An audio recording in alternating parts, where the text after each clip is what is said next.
Hi, it's me again. And I had some spare time today. And that means more rambling, more incessant talking, more gibbering and verbal diarrhea than you know what to do with, i.e., me. I'm back for another video. Had some time today digging through the records. I thought I would continue my ministry stream here, my love of ministry albums. And there's no better album than the one I'm going to talk about today. But I am going to start this video off with a bit of a rant, as I always do. Oh, also, again, I'll say this every video. Thank you so much to everybody who says all these nice things on my videos and all these really nice comments. I mean, it's really, really awesome. Again, I can't even believe that anybody watches these videos. It's just kind of, this thing I do here on this channel is just a hobby. I put very little thought into it, but I at the same time, I do have a lot of passion for these records, and I like to share that passion. So in that way, I do put a lot of energy into it in terms of psychologically. These albums mean a lot to me, and I have a lot to say. So knowing that there are other people out there who have a voice for these records and these albums and releases, it's really nice. So thank you so much for the nice things that you guys always say. It's awesome. People that subscribe to this channel, it's, again, that's another thing that amazes me, but I love it. Thank you so much for your attention there, and just being active on the channel and making comments, and I really appreciate it. And I appreciate constructive criticism as well. Okay, so let's talk about this record, Ministry, Land of Rape and Honey. Now, I get goosebumps every time I think of this album, every time I say the title. This is not only my favorite Ministry record, it is one of my all-time favorite records, period. Now, as I've mentioned before, I try to only talk about records that I would put in my top 100 or whatever. This would be in my top 20, easily. Land of Rape and Honey. Now, hopefully I can explain why that is. I'll probably fail miserably, but give me a chance. In 1988, when I bought this record, and I want to say I bought it around, I don't know, when was that? Seems like it was in the fall, around this time, October? Someone can look this up. I probably should start looking this stuff up, but hey, you guys can do that. I want to say it came out in like September or October of 1988. But I was a kid then, and I went and bought, I had only heard really Twitch. I had heard With Sympathy a little bit, but I wasn't into that as much at the time. I was way into like industrial sounds and intensity and that sort of power you get with industrial music. In 1988, when I bought Land of Rape and Honey, I had Twitch as a backdrop. And I had Halloween, and the 12-inch singles comp had been out. So I knew Ministry had been changing a little bit from With Sympathy to Twitch. There was a big difference there. I was in no way prepared for what I heard with Land of Rape and Honey. It was a bomb. In fact, it is one of the first times that I can remember as a music lover being completely thrown by what was happening. Bands just didn't evolve that much so quickly at the time. Not that I knew of. Again, I was only a kid then, and what I had heard was very limited. But when I heard The Land of Rape and Honey, it really changed me. It changed my life. It did. It sounds corny, sounds like an overstatement, but it's true. This album changed me. And it's really cool to listen to the record now because it really hasn't aged that much. In fact, I still listen to it now, and it hasn't aged today. Now, I have the benefit of hindsight and being grounded in that time in 1988 when it came out. I know what it sounded like, and I knew how it changed me and affected me then. So, it's important, though, to listen to records with that kind of foundation, I think. You listen to it now, and it has a certain sound. You listen to it then when it came out, and definitely had a certain sound. So The Land of Rape and Honey, if someone were to listen to it now, it's obviously going to sound dated because everyone's ripped it off since then. You have to put yourself in the mindset of hearing this in 1988 when nothing sounded like this. Here's the record, by the way. This is the very copy that I bought at the time. My friend Mike and I went down to the used record store, and a DJ had dropped off his promo copy. You can see the promo gold stamp right there. I've said this in other videos, but this basically meant you weren't supposed to sell it. In fact, you can read what it says. Maybe. I don't know if that's focused or not. Let's read what these gold stamps said. Lent for promotional use only. Any sale or unauthorized transfer is prohibited and void, subject to return upon demand by owner. Acceptance of this record continues agreement to the above, or constitutes agreement to the above. Yeah.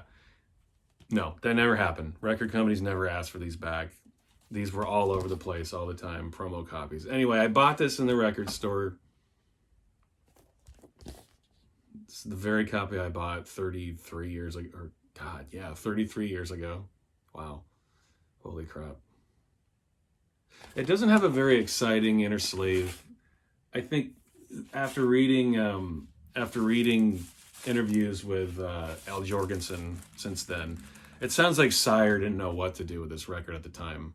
It confused them and they weren't sure how to release it, and they just released it super bare bones. The CD has a couple of extra tracks too that aren't on the vinyl.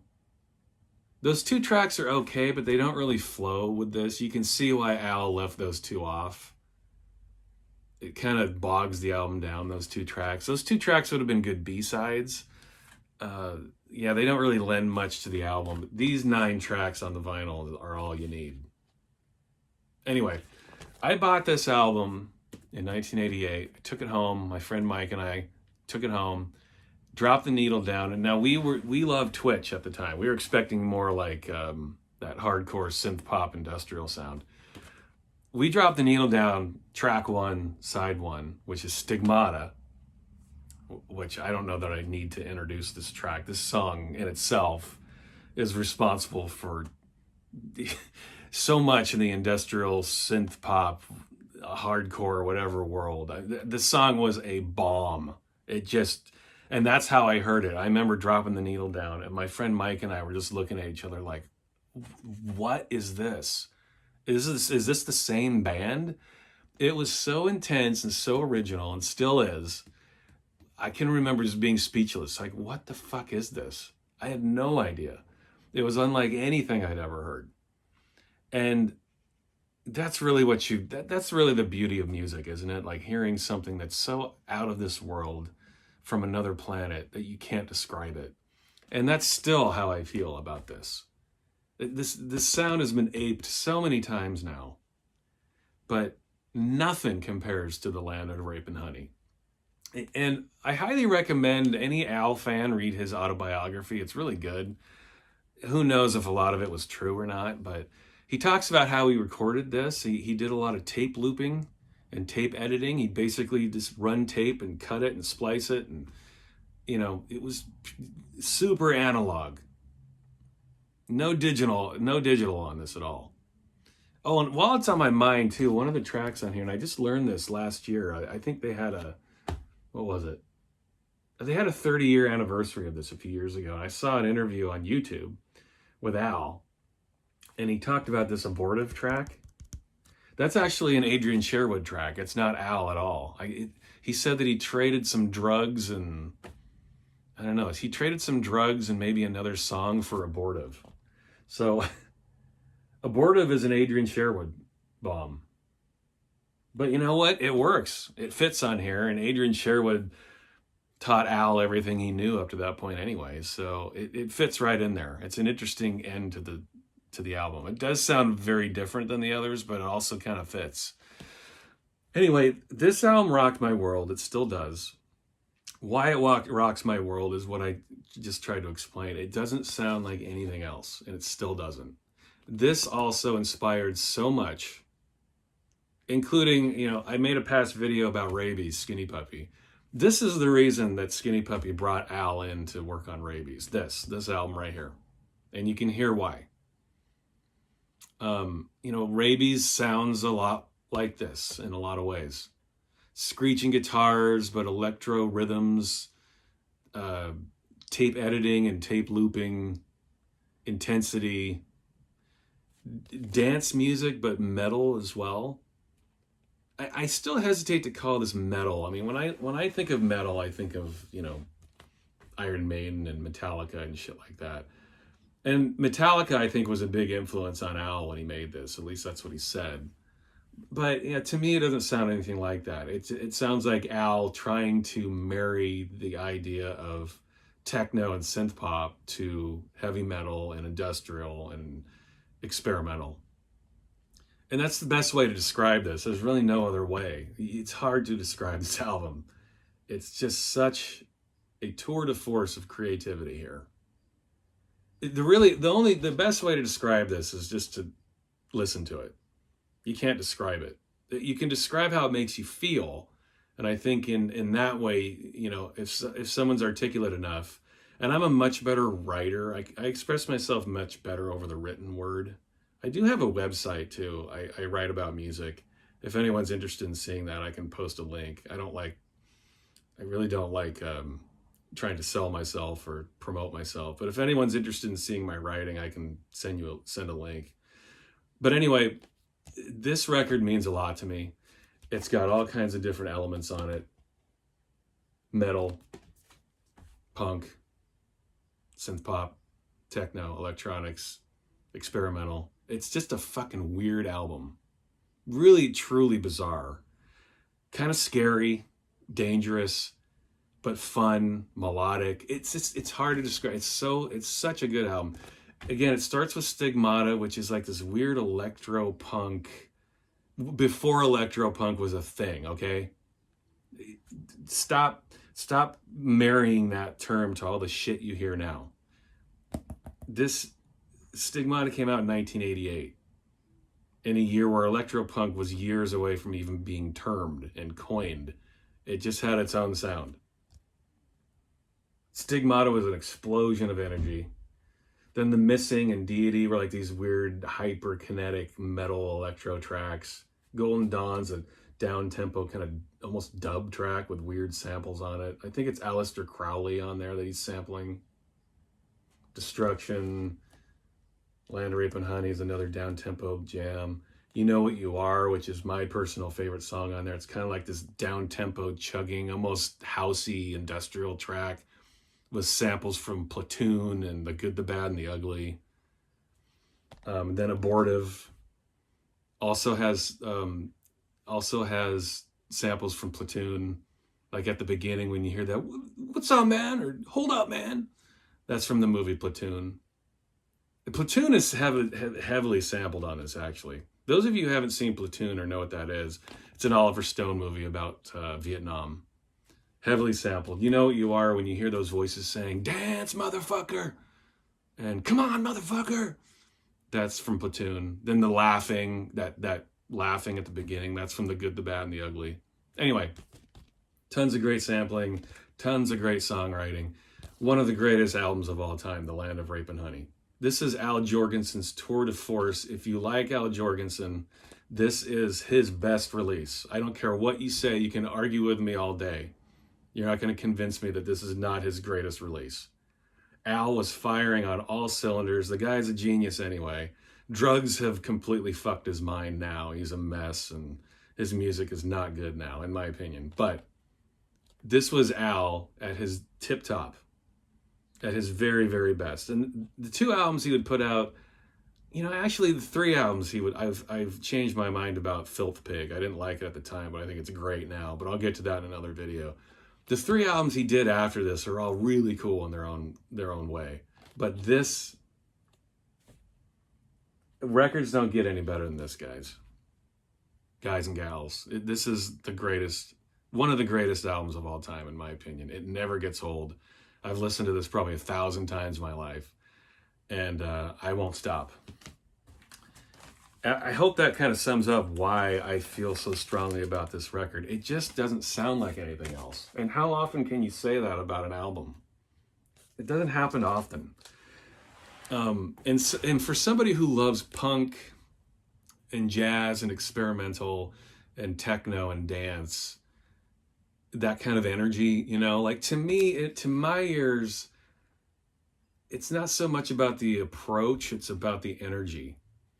So when I hear punk or disco, I don't hear much of a difference there. I hear the same kind of stuff. It's about the energy. And that's what this is. This is what this represents. It represents that energy. It's got all kinds of things going on in it. And it can be kind of hard to grasp for some listeners, I think. But if you love music as I do, because of that energy, because of that feeling it gives you, that warm fuzzy it gives you, I would highly recommend checking this out if you haven't already. A phenomenal album. Al had a hard time releasing this too. Again, Sire didn't know what to do with this. When they heard it, I think they're expecting more Twitch, and they heard it and they're just like, what is going on? I've never heard anything like this. And then the cover is, I remember reading something about this. I think it was one of, was it Buchenwald? It was one of the extermination camps during World War II. So this is a face, you know, an unfortunate person who got slaughtered in one of the death camps during World War II. And then this is a photo of bodies laying there. It's kind of hard to make out, but when you look at it, this is basically a mass grave right here. And the title itself, The Land of Rape and Honey, I think Al got from, there's a town in Canada. Somebody will know this, correct me, but there was a town in Canada called the Land of Rape and Honey, and the word rape comes from rape seed, which is a seed. So, but obviously the play on words is when you see the land of rape and honey, all of our minds go to rape, rape, not rape seed. So anyway, a little background on that title and the cover, but listen to this album. Even if you've heard this album 100 times before, go listen to it again because it's awesome. Now, I'm going to get to the one single that released from this album. Stigmata. Here we go. They almost released a second single, Flashback. That was almost released as a single. And actually, they made a video for it, but then it got scrapped. I think Sire probably just didn't know how to market it. It was a pretty intense song, lots of naughty samples on it, so they probably thought twice in releasing it. Anyway, here's the cover for Stigmata. It has an extended version. The version of Stigmata here is better than the album version, I think. It's only about a minute longer, but it's better. It just gives it's got more time to breathe. It's more intense. It's just more. It's more of a great song, and the way Al edited it is perfect. In fact, this should have been the album version, I think. But you wouldn't have any reason to buy the 12-inch. So there you go. And the B-side, Tonight We Murder, I would argue is better than any song on the album. Tonight We Murder is a great, great song. It is excellent. Tonight We Murder, there you go. It would have fit really well on the album, even more than some of the tracks that ended up on it. Tonight We Murder is a 6-minute, like weird kind of, I don't want to call it dub, but it is kind of a down-tempo track, but the drums are kind of kinetic. It's a down-tempo, but the drums are very, very fast, very active. So it's like this down-tempo mixed with this frenetic punkness that gives it this energy that just, again, can't be described. And it fits right in there. It fits for the rest of the album really well. So I think if you have The Land of Rape and Honey, you need to get this 12-inch. It's absolutely essential to pair this with the album. Tonight We Murder is just as good, if not better, than any song on the album, rendering this one of the greatest singles of all time, in my opinion. You've got Stigmata, which is one of the best songs ever, then a B-side that's just as good, if not better than most of the songs on the album. So pick this up. And I'm going to show this just as a curiosity piece. This is the promo of Stigmata. Just a plain, plain black cover. Kind of cool, though. The font makes it interesting. Boring-ass white sleeve. Then you got the, the poly inner. Same thing. Same versions. I just thought I'd show that as a curiosity piece. So, Stigmata. 2 versions. Anyway, yeah, I'm getting over 30 minutes here. That initial rant I had was, I know. What am I going to say? What do you want from me, man? What do you want? But here's the album. Check this out. One of the great albums of our times right here. And if any album will cut through any of that crap I was ranting about before, such as people all falling in line and being sheep and canceling each other out for saying naughty things and treating people like babies because they want to be treated like babies and not offending. And oh my God, did I say something that offended somebody? This album is a spit in the face of all of that shit, okay? This album doesn't give a fuck about your political correctness. It doesn't care. It only cares about individuality, having a voice, having a respectful voice. Al's not a violent guy. We're not violent people. But people have differing viewpoints out there that need to be heard that are not offensive. And this album doesn't have any interest in being canceled. It doesn't have any interest in canceling anybody else. This album's just about emotion and about being human. One of the most human records you will ever listen to. And that's what music is about, right? Humanity. Doesn't get any more so on this album. Okay, I'm going to shut up now. I thank you for hanging with me on this one. This has been a slog for all of you, I'm sure. The ranting, I know, is intense, but you know what? Just turn it off. And if you don't like me swearing, tough shit, right? All right, I'm out. Bye.